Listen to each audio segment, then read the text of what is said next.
Taste test. What is the rate? 11/10. For just a kamote. Hello guys! Magandang araw! So, heto na naman nga tayo mga kainahan at gagawa na naman tayo ng merienda ni Ate Aina. So, ang walang katapusang kamote niya. So, kapag nga may kamote kami sa rep ay hindi talaga yan magtatagal guys. At ipapaluto nyo yan ng ganyan kamote cube. O kaya naman ay ilalaga. Yan talaga yung hilig niya, kamote, saging, turon. Kaya hindi magtatagal yung mga ganyan sa rep namin. Kaya kapag may ganan, so kailangan may langis at asukal ka na din kasi ipapaluto niya talaga yan na kamote cube.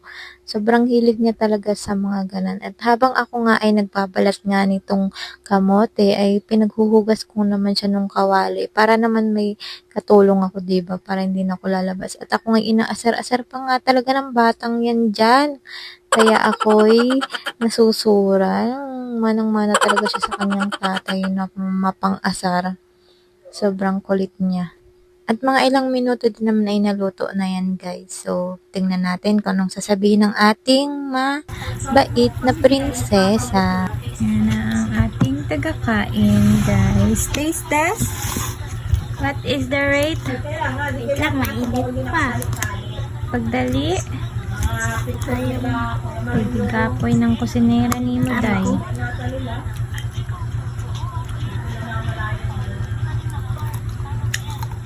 Eleven over 10. For just a kamote cube.